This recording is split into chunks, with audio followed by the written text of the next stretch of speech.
Hello student, आज मैंने आपके लिए एक जो है अनुच्छेद यानी गद्यांश से जो है एक क्विज स्टार्ट किया है, जिसमें मैं आपको कुछ बताऊंगा इससे रिलेटेड, इससे कैसे इस पैराग्राफ को पढ़ करके, कैसे इस गद्यांश को पढ़ करके आपको इनसे रिलेटेड, इनसे जुड़े हुए प्रश्नों को जो है का उत्तर देना। सबसे पहले ये बताना चाह रहे हैं कि जब गद्यांश से संबंधित प्रश्न आ जाए, जब गद्यांश से संबंधित प्रश्न आ जाए तो गद्यांश को पढ़ना पहले नहीं है, पहले प्रश्न पढ़ना है। पहले क्या करना है? पहले प्रश्न पढ़ना है। तो पहला प्रश्न आप यहाँ देख रहे हैं कि विज्ञापन से क्या होता है, विज्ञापन से क्या होता है।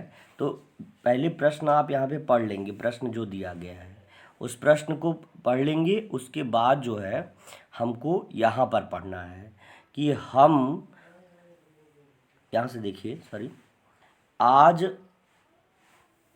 आज हम विज्ञापन की दुनिया में जी रहे हैं। हमारे चारों ओर इसका बोलबाला है। हमारे चारों ओर इसका क्या है? बोलबाला है। सड़क के किनारों पर लगे बोर्ड, बैनर, दीवारों, बस स्टेशन, रेलवे स्टेशन तथा सार्वजनिक जगहों पर वस्तुओं पर प्रचार प्रसार करते हुए विज्ञापन दिखाई देते हैं। विज्ञापन क्रेता और विक्रेता दोनों के लिए लाभदायक होते हैं। तो क्या है विज्ञापन? क्या होता है? वस्तुएं, विज्ञापन से क्या होता है? वस्तुएं कम बिकती हैं, वस्तुओं की उत्पादन लागत बढ़ती है, लोगों को हानि होती है, उत्पादक को हानि होती है। तो ऑब्वियस सी बात है, अगर कोई वस्तु, मान लीजिए हम बिस्किट बनाते हैं कोई और उसको बेचते हैं, तो डायरेक्टली हमने बनाया और बेचा, तो कोई भी वो नहीं, हमने उसका प्रचार प्रसार करने के लिए अलग से जो प्रसार कंपनी है या अखबार है उसको निकलवाया, तो उसमें उसका, उस वस्तु पर हमको एक्स्ट्रा और लागत लगानी पड़ी उसके प्रचार के लिए। तो हम यहाँ पे कह सकते हैं कि वस्तु की उत्पादन लागत बढ़ जाती है। तो ऑप्शन नंबर आपका बी जो है सही हो जाएगा। चलिए दूसरा प्रश्न पढ़ते हैं। विज्ञापन से हमें क्या लाभ होता है? विज्ञापन से हमें क्या लाभ होता है? तो विज्ञापन से हमें क्या लाभ होता है? हमें ज़्यादा फायदा होता है, हमें अच्छी वस्तु मिलती है, हमें वस्तु के गुण दोष का पता चलता है। तो विज्ञापन से हमें, जैसे अगर कोई किसी चीज़ का ऐड आ रहा है, किसी का प्रचार है किसी चीज़ का, तो हमें उससे क्या फ़ायदा होगा? वो तो फ़ायदा भाई उसका, जिस सामान का प्रचार हो रहा है उस कंपनी को फ़ायदा या नुकसान होगा। हमें उससे कोई फ़ायदा नुकसान नहीं है, हमें अच्छी वस्तु मिलती है, ऐसा भी नहीं है। कभी कभी क्या होता है कि कई कई ऐसे प्रचार प्रसार दिखाते हैं, जैसे अब आप ये सोच लीजिए कि अगर किसी शैम्पू को दिखाता है कि हाँ इससे जो है बहुत सारे बाल उग जाएंगे, तो बहुत सारे बाल उग जाएंगे, लेकिन कई कई लोगों को देखते हैं शैम्पू लगाते रहते हैं, लेकिन बाल उनके उगते नहीं हैं। जैसे जो भी चीज़ एडवर्टाइजमेंट में या विज्ञापन में दिया रहता है उसके अनुरूप नहीं मिल पाता, उसके हिसाब से नहीं मिल पाता, तो हम यहाँ कह सकते हैं कि ये ऑप्शन नंबर बी जो है आपका क्या गलत हो जाएगा। अब कह रहे हैं कि वस्तु के गुण दोष का पता चलता है। यहाँ पे विज्ञापन आप जो है यहाँ पढ़े, इससे वस्तुओं के गुण अथवा दोष का ज्ञान होता है, इससे वस्तुओं के गुण अथवा दोष का ज्ञान होता है। तो हमारा ऑप्शन नंबर सी क्या हो जाएगा? सही हो जाएगा। देख लीजिए आप यहाँ ब्लू ग्रीन कलर की जो है लाइट, इस पे कलर फिल हो गया, ब्लिंक हो रहा है। तो इस तरह से हम कहेंगे कि जो हमारा सही है वो हमको पता चल गया। फिर कह रहा विज्ञापन से क्या हानि होती है? हम बिना सोचे समझे वस्तुएं खरीद लेते हैं, हमें वस्तुएं सस्ती मिलती हैं। विज्ञापन से देखिए क्या लाभ है, क्या हानि होती है। कह रहा विज्ञापन से हमें क्या हानि होती है? हम बिना सोचे समझे वस्तुएं खरीद लेते हैं, हमें वस्तुएं विज्ञापन में कदापि वस्तुएं सस्ती नहीं मिल सकती। जिन वस्तुओं का विज्ञापन होता है उनमें विज्ञापन का जो चार्ज होता है, यानी जो प्रचार प्रसार का जो चार्ज होता है वो जोड़ करके लिया जाता है। हम कम वस्तुएं खरीदते हैं, वस्तु कम लागत में बनती है, कतई नहीं। हम कम वस्तु, विज्ञापन होता है, विज्ञापन को देख करके, प्रचार को देख कर ही हम वस्तु को क्या है खरीदते हैं। तो इससे एक ही जो है नुकसान होता है कि हम बिना सोचे समझे कभी कभी वस्तुएं खरीद लेते हैं। देखते हैं कि इससे ऐड आ रहा है, ये हो जाएगा वो हो जाएगा, लेकिन हमको उसके अनुरूप वो चीज़ मिलती नहीं है। फिर कह रहा है जिससे, अब देखो, कह रहा है जिससे हमारा बजट प्रभावित होता है। बजट यानी, बजट का क्या मतलब है? यहाँ पे बजट का मतलब कह रहा है कि यहाँ देखो स्टेटमेंट पढ़ोगे यहाँ से तो आपको समझ में आ जाएगा। इससे लोगों की वस्तुओं को गुणदोष पता का ज्ञान होता है तथा विकल्प उपलब्ध हो जाते हैं। उत्पादकों को अपनी वस्तुएं बेचने के लिए विस्तृत बाजार तथा इससे अच्छा लाभ कमाने का साधन मिल जाता है। लोगों को रोजगार का साधन मिल जाता है। और उसके आगे पढ़ेंगे जरा आगे बढ़ा करके। फिर देखिए कह रहा है इससे लोगों को रोजगार का साधन मिल जाता है और वे आजीविका चलाते हैं। विज्ञापनों से हानियां भी हैं। इससे वस्तु की उत्पादन लागत बढ़ जाती है जिससे वे महंगी हो जाती हैं और बिकती हैं। विज्ञापनों की लुभावनी भाषा में फंसकर मनुष्य आवश्यकता से अधिक वस्तुएं खरीदकर हानि उठाता है। तो क्या है, आय खर्च का आयोजन। जैसे आदमी जितना आय है, कभी कभी उधार लेकर के कोई दूसरा सामान मंगा देता है और पता चलता है कि वो वस्तु गड़बड़ निकल गई, तो आय और खर्च का आयोजन जो है उसका गड़बड़ हो जाता है। इसलिए ये वाला ऑप्शन आपका सही हो जाएगा। फिर देखिए आप आज के समय में कह रहा कि आज के समय में किस का बोलबाला है। तो इस देखिए ये जो है ये विज्ञापन से संबंधित यानी विज्ञापन से संबंधित प्रश्न है। तो ऑब्वियस सी बात है, वस्तुओं का बोलबाला नहीं है, उत्पादकों का बोलबाला नहीं है, बैनरों का बोलबाला नहीं है, विज्ञापन से संबंधित है। तो आजकल के समय में देखिए आप यहाँ पर आपको लिखा हुआ है, यहाँ पर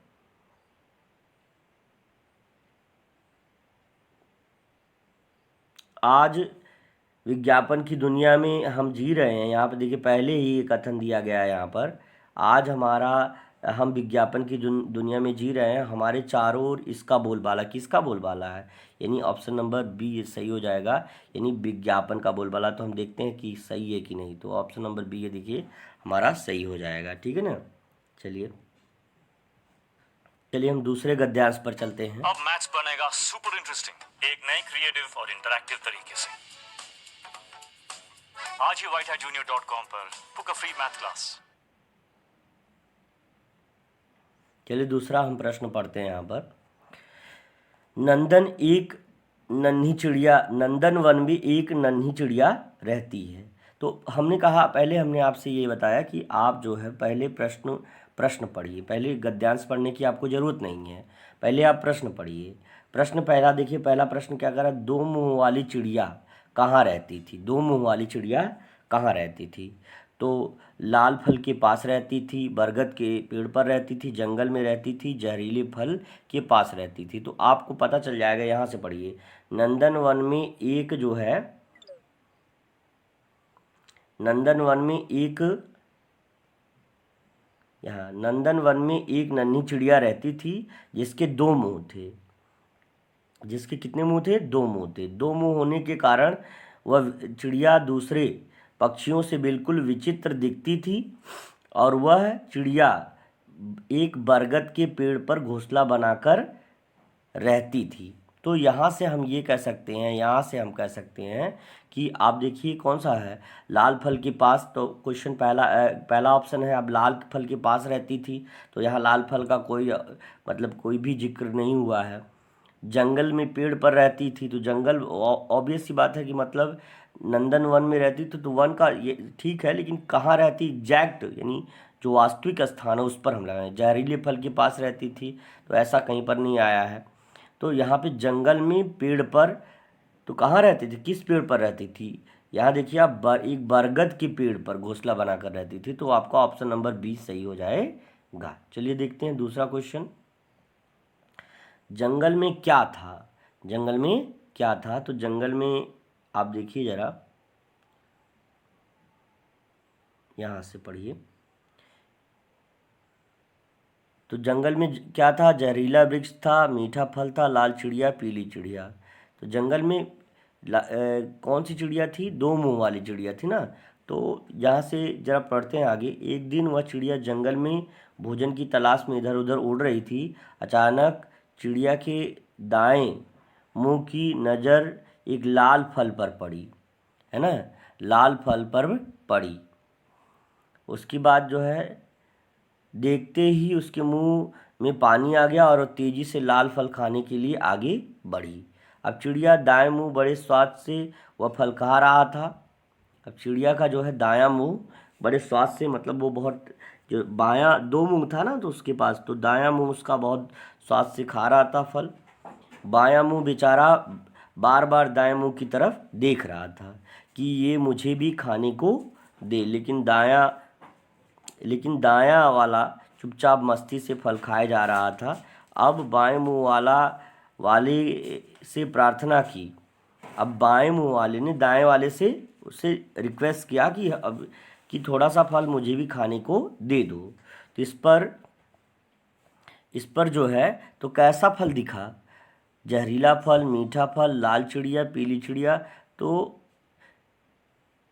अभी देखते हैं तो फल कैसा रहा होगा? मीठा फल, क्योंकि जहरीला फल इसमें कहीं ऑप्शन आ नहीं रहा, देखते हैं।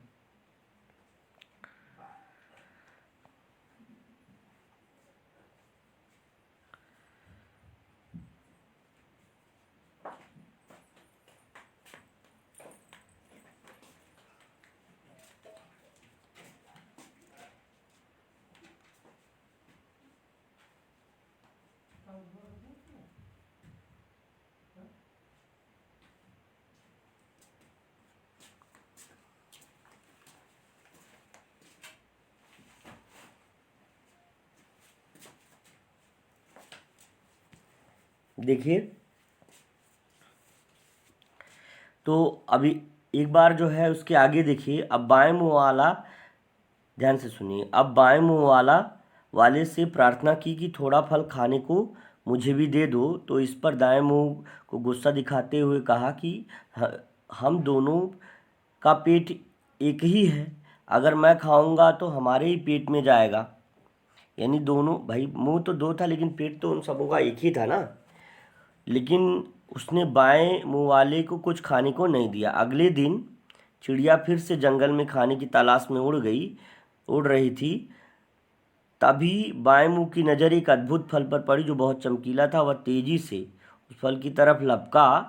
अब जैसे ही फल खाने को हुआ, तुरंत पास बैठे कौवे ने चेतावनी दी कि यह फल मत खाओ, ये कैसा है? जहरीला फल है। तो यहाँ से आप यहाँ पे हम कर सकते हैं ऑप्शन नंबर जो है हमारा ए हमारा सही हो जाएगा। मीठा फल नहीं था, जहरीला फल था जब वो जंगल में गई। तो लाल फल किसने खाया? तो चिड़िया के दाएं मुंह ने खाया। चिड़िया के बाएं, आपने अभी पढ़ा है कि यहाँ से देखिए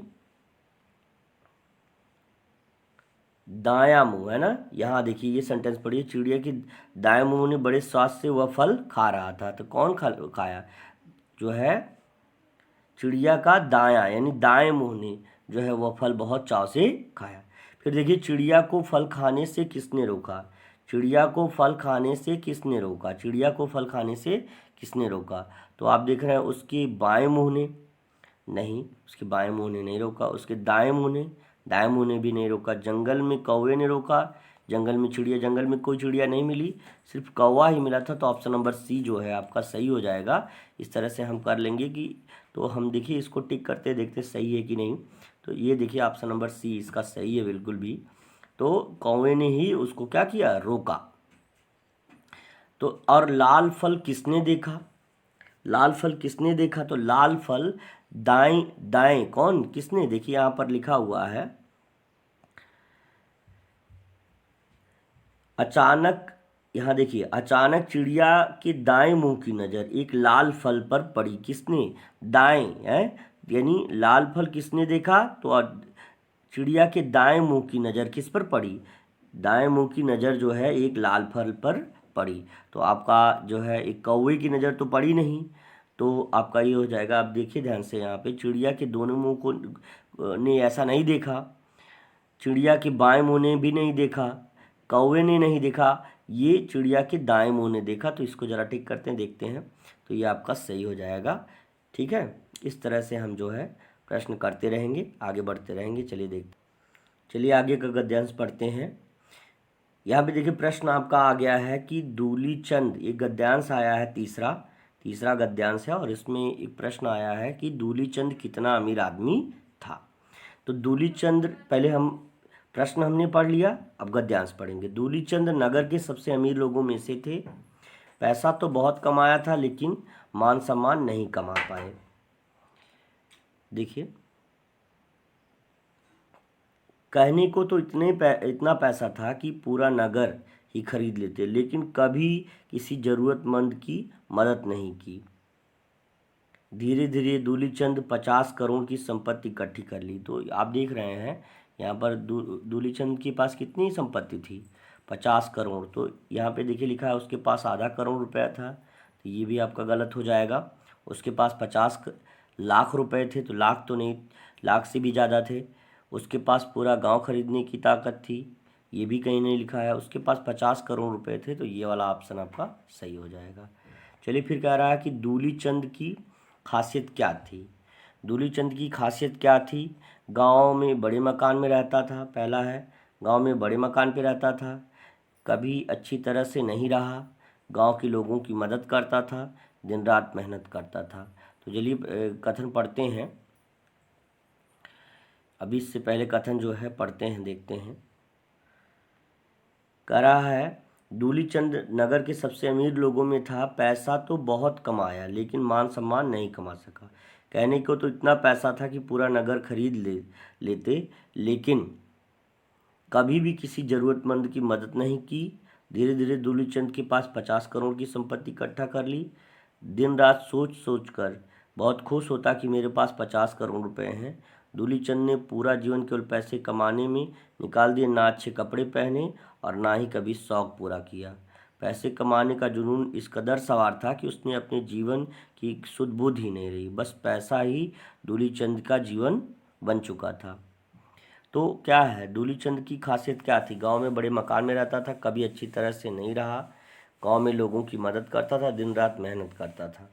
तो ये हो जाएगा आपका, गांव में अच्छे मकान में नहीं रहता था। ये कोई बात नहीं है भाई, अमीर आदमी था तो अच्छे मकान में रहता ही रहा होगा, लेकिन कभी ये आपका ऑप्शन है, कभी अच्छी तरह रहा नहीं था। मतलब भले भी उसके पास बहुत सारा पैसा था लेकिन कभी उसने अच्छा जीवन व्यतीत नहीं किया, वो हमेशा पैसों के पीछे ही भागता रहा। तो आपका ऑप्शन नंबर आप देख रहे हैं यहाँ पर बी ग्रीन कलर में हो गया, तो यानी ऑप्शन नंबर बी आपका सही हो जाएगा।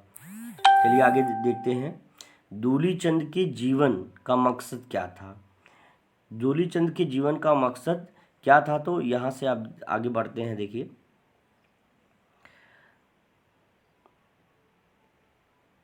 दिन रात सोच सोच कर बहुत खुश होता कि दूलीचंद पूरे जीवन में केवल पैसे कमाने में ही निकाल दिया, ना कभी अच्छे कपड़े पहने, ना कभी शौक पूरा किया। पैसे कमाने का जुनून इस कदर सवार था कि खुद के जीवन पर कोई सुध बुध ना रही। बस पैसा ही दूलीचंद के का जीवन बन चुका था। एक रात कमरे में दूलीचंद आराम से सोए हुए थे। तो यहाँ पे क्या है, क्या मकसद था? तो यहाँ ऑब्वियस सी बात है, वो हमेशा पैसा ही कमाता था। तो क्या है, पैसा कमाना ही जो है, सॉरी,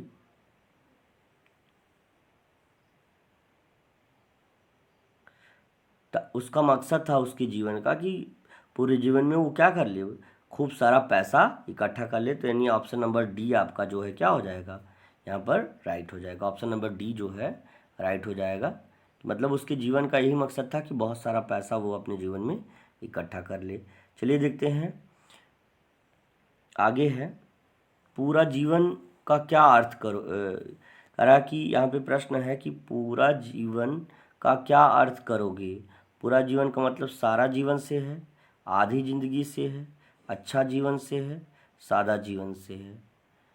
पूरा जीवन का मतलब होता है जैसे सारा जीवन है ना, सारा जीवन होगा। तो आप देखिए यहाँ पे सारा जीवन आपका सही हो जाएगा, क्योंकि पूरा जीवन का क्या मतलब, आप बचपन से जब वृद्ध हो जाते हैं तब तक का समय अंतराल क्या है, पूरा जीवन, यानी क्या हो जाएगा, सारा जीवन हो जाएगा। तो आपका यहाँ पे ऑप्शन नंबर ये सही हो जाएगा। फिर कह रहा दूलीचंद को एक ही सवार थी, है ना, क्या सवार था?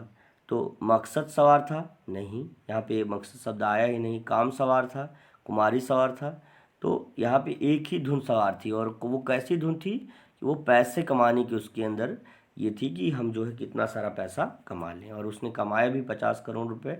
तो ये ऑप्शन नंबर बी आपका सही हो जाएगा, ठीक है ना। तो चलिए आगे बढ़ते हैं। चलिए हम चौथे गद्यांश को पढ़ते हैं। चौथा गद्यांश है,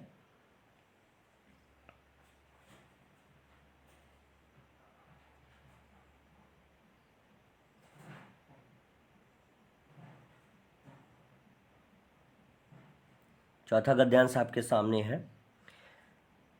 तो चौथे गद्यांश में पहले हमने कहा कि सबसे बड़ी बात होती है कि हम कितने कम समय में ज़्यादा प्रश्नों को अटैम्प्ट करते हैं। ये सबसे इम्पोर्टेंट बात होती है। जब भी आप किसी भी एग्ज़ाम को, जब आप एग्ज़ाम में बैठते हैं, एग्ज़ाम देने जाते हैं, तो उसमें सबसे इम्पोर्टेंट बात होती है कि कितने कम समय में आपकी टाइम स्पीड कितनी है, आपकी एक्यूरेसी कितनी है, आप कितनी जल्दी प्रश्नों को समझ करके उनको सॉल्व कर सकते हैं। ये सारी चीज़ें इंपॉर्टेंट होती हैं जब आप एग्ज़ाम में जाते हो। तो चलिए चौथा गद्यांश हम जो है इसको सॉल्व करते हैं, देखते हैं। लिखा है, महात्मा गांधी को मिलने आए व्यक्ति का,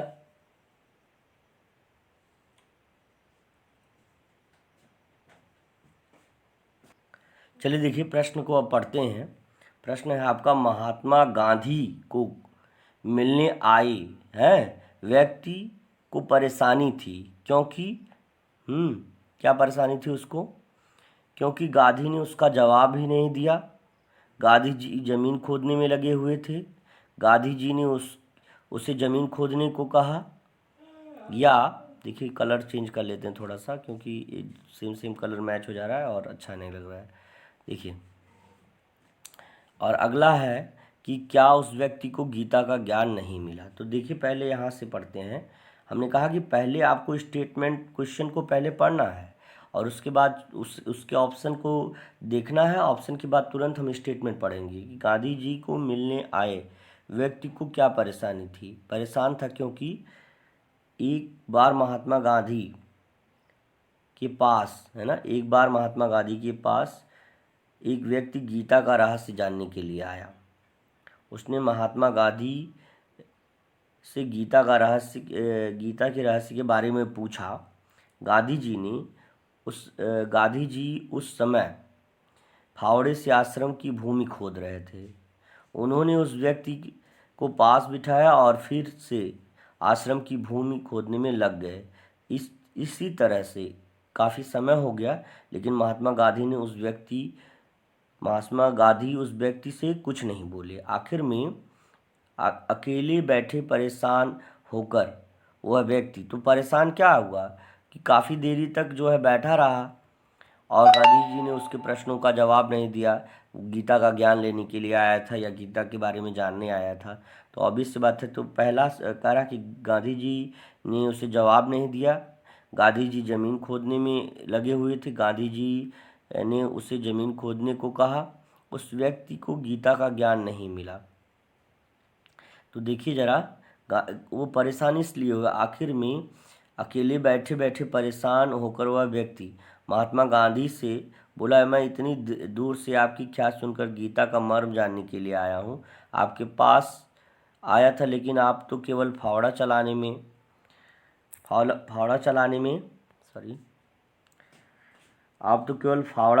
में क्या है, लगे हुए हैं। गांधी जी ने उत्तर दिया, भाई आपको गीता का रहस्य समझा रहा था। महात्मा गांधी की बात सुनकर वह व्यक्ति बोला, आप कहाँ समझा रहे थे, आप तो अभी एक शब्द भी नहीं बोले। फिर इसने कहा, गांधी जी बोले बोलने की आवश्यकता नहीं है। गीता का मर्म यही है कि व्यक्ति को कर्म योगी होना चाहिए। बस फल की आशा किए बगैर निरंतर काम करते चलो, यही गीता का मर्म है। तो अब देखिए ज़रा, यहाँ पर क्या है, गांधी जी ने उसका जवाब नहीं दिया, इसलिए वो परेशान हो गया। गांधी जी ज़मीन खोदने में लगे हुए थे। गांधी जी ने उसे ज़मीन खोदने को कहा। उस व्यक्ति को गीता का ज्ञान नहीं था। तो गांधी जी जो है क्या है, ज़मीन खोदने में लगे हुए थे। अकेला पढ़ करके वह क्या हो गया, उसको उत्तर भी नहीं मिला।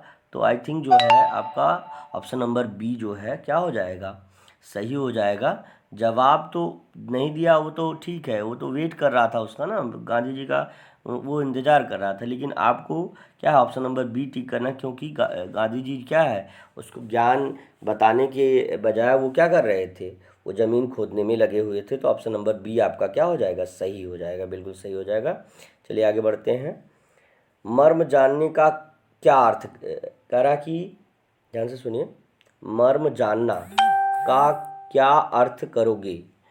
सब कुछ जानना, जान लेना, सार समझना, उद्देश्य साबित करना, हेतु सिद्ध करना। मर्म जानना मतलब होता है सार समझना। क्या हो जाएगा, सार समझना। चलिए देखते हैं, ऑप्शन नंबर बी आपका क्या हो जाएगा, यहाँ पर राइट हो जाएगा, सार समझना। जैसे क्या है, अगर किसी चीज़ का मर्म जानना मतलब क्या कि उसके लिए, मतलब उसका मूल क्या है, उसका मूल क्या है, मतलब गीता का ज्ञान लेकर के हमको करना क्या है, तो ये चीज़ हमको समझना होता है, सार समझना। फिर कह रहा कि गांधी जी के अनुसार गीता का सार क्या है। व्यक्ति को काम के प्रति सजग रहना चाहिए, व्यक्ति को निस्वार्थ सेवा करना चाहिए, व्यक्ति को ज़्यादा बोलना नहीं चाहिए, व्यक्ति को आराम से काम करना चाहिए। देखो गांधी जी के अनुसार यहाँ पे देखिए, गीता का मर्म यही कि व्यक्ति को कर्मयोगी होना चाहिए, बस फल की आशा किए बगैर निरंतर। तो निस्वार्थ जो है क्या है, व्यक्ति को निस्वार्थ जो है काम करना चाहिए। तो ऑप्शन नंबर बी आपका क्या है, गलत हो जाएगा, ए आपका सही हो जाएगा कि काम के प्रति आपका जो है, काम के प्रति व्यक्ति को ज़्यादा सजग रहना चाहिए। यानी काम अपना कार्य है, आप अपने कार्य में लगे हुए हैं। तो गीता का मर्म भी यही है कि अपने कार्य में, यानी कर्मण्येवायो अधिकारस्ते मा फलेषु कदाचन, फल की इच्छा में नहीं, कर्म करते रहना चाहिए, यही गीता का सार है। चलिए आगे कह रहा है, व्यक्ति गांधी जी से क्या जानने की को उत्सुक था। तो आपने पहले ही पढ़ा कि व्यक्ति जो है, यहाँ पर देखिए क्या लिखा है, एक बार महात्मा गांधी के पास जो है एक व्यक्ति गीता का रहस्य जानने, तो गीता का मर्म जानने, गीता का ज्ञान जानने का, गीता का रहस्य, तो यहाँ पे गीता का रहस्य आपका सही हो जाएगा। गीता का ज्ञान लेने नहीं आया था, गीता का बोध, गीता का संबंध। रहस्य का मतलब गीता पढ़ने से हमको क्या लाभ है, क्या पढ़ करके हमको क्या जीवन में सीख मिलती है, वही है रहस्य। तो आपका ऑप्शन नंबर डी जो है आपका सही हो जाएगा। गांधी जी किस औजार से भूमि खोद रहे थे, कुल्हाड़ी से, बड़े से, व्यक्ति के फावड़े से, व्यक्ति का फावड़ा से नहीं, मतलब यहाँ पे आज आश्रम के औजार से। तो यहाँ पे देखिए क्या है, गांधी जी, यहाँ देखिए गांधी जी उस समय फावड़े से आश्रम की भूमि खोद रहे थे। गांधी जी किस औजार से भूमि खोद रहे थे, तो कुल्हाड़ी से नहीं खोद रहे थे, बड़े से नहीं, फावड़े से ही खोद रहे थे। व्यक्ति के फावड़े से, तो इसमें कहीं भी ये नहीं लिखा हुआ कि व्यक्ति के फावड़े से। देखते हैं आश्रम के औजार से, तो फावड़े से तो खोद रहे थे, लेकिन वो व्यक्ति का था या नहीं था, इसमें थोड़ा सा इश्यूज हैं। यहाँ पे देखते हैं ऑप्शन नंबर सी जो है गलत है गलत वैसे।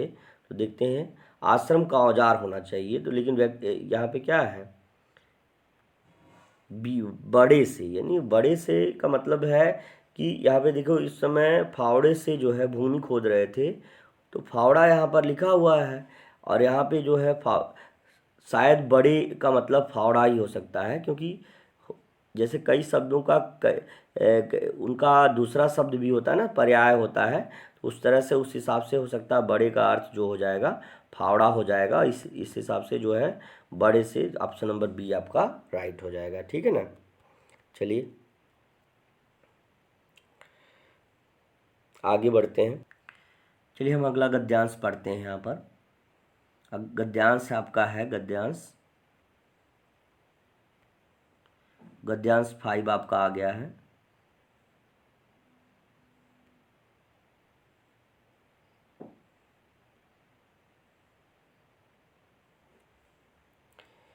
चलिए हम 5वां गद्यांश पढ़ते हैं।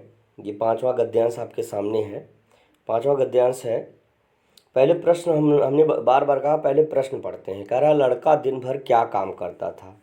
तो ऑप्शन तो 4 हैं, लेकिन सबसे पहले हम प्रश्न पढ़े और हम उसी हिसाब से गद्यांश पढ़ेंगे। अब कह रहा है, एक गांव में एक ठाकुर थे। ठाकुर की सेवा में उनके कुटुंब का एक परिवार रहा करता था, लेकिन एक महामारी में कुटुंब में एक लड़के के सिवा कोई ना बचा।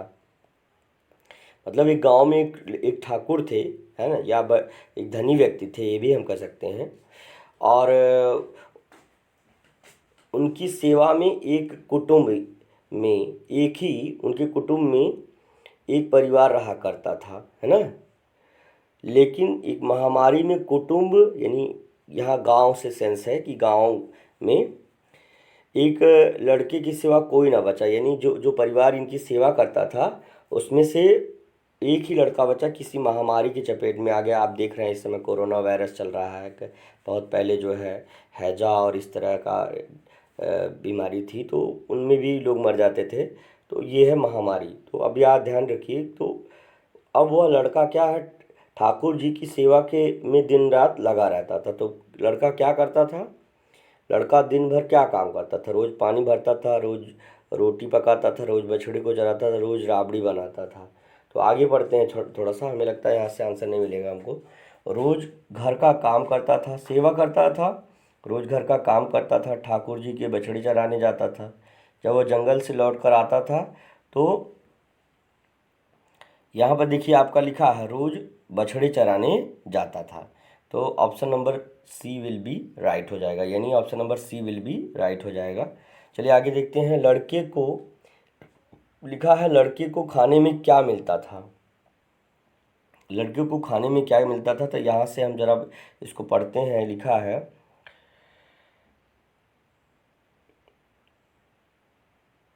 रोज घर के काम करता था, ठाकुर जी की बछड़े चराने जाता था, और जब जंगल से लौटकर आता था तो रोटी खाकर सो जाता था, है ना।